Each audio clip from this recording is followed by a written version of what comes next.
implored him to touch him. Taking the blind man by the hand, he brought him out of the village, and after spitting on his eyes and laying hands on him, he asked, "Do you see anything?" He looked up and said, "I see men, for I see them walking like trees walking around." Then again he laid his hands on his eyes, and he looked intently, and it was restored, and began to see everything clearly. And he sent him to his home, saying, "Do not even enter the village." Okay, this is something of a weird story. You read this, and you're like, Jesus healed this guy, but it wasn't immediate, right? There's kind of a stage about how this happened. Like, well, we see the blind man. He's blind. He can't see. Jesus, whatever reason, spit on the eyes, laying hands on him. Do you see anything? He says, "I see men walking around like trees. They're kind of blurry. I can sort of see shapes here. That's about all I got."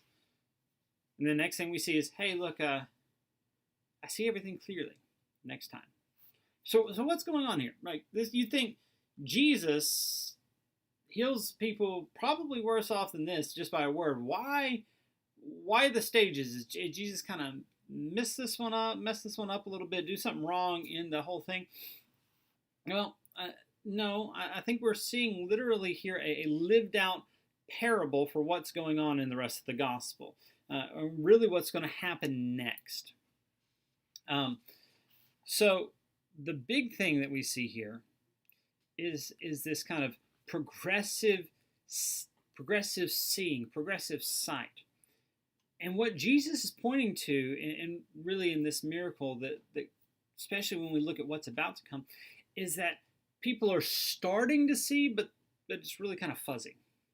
People are starting to understand, but everything's not really in complete focus yet. So it becomes a lived out parable for belief. That they see part, but it's really kind of fuzzy.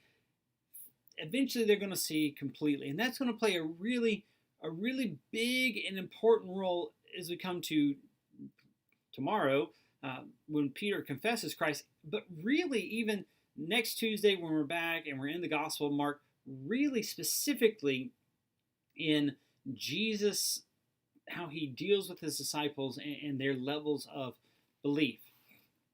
So this is one of those stories we think about. We're like, I don't know. Just take it. It's a lived out parable. Jesus healed this man in stages. The disciples come to understand who Jesus is in stages. It's not that he couldn't have healed this man and just by looking at him said, "Be healed," but he chooses to do this just as a lived out parable. Okay, and so what does this tell us about Jesus? Well, it tells us here that Jesus is one who cares and who is intent about giving us the information we need. He's not satisfied with us sitting around. Okay, well, that was good enough. No. He wants us to keep going forward. He cares about that. He wants to make sure we get it right. And so with this man, he's saying, look, okay, do we get there? No, let's keep moving forward. And so that's what we see here. It shows us he has the power to heal. Obviously, we've seen that time and time again, but here we see him giving us hints that there's something bigger at play. And then what does it tell us about ourselves? Well, we're like this man. I think from time to time we make a step forward, but we don't quite get all the way there.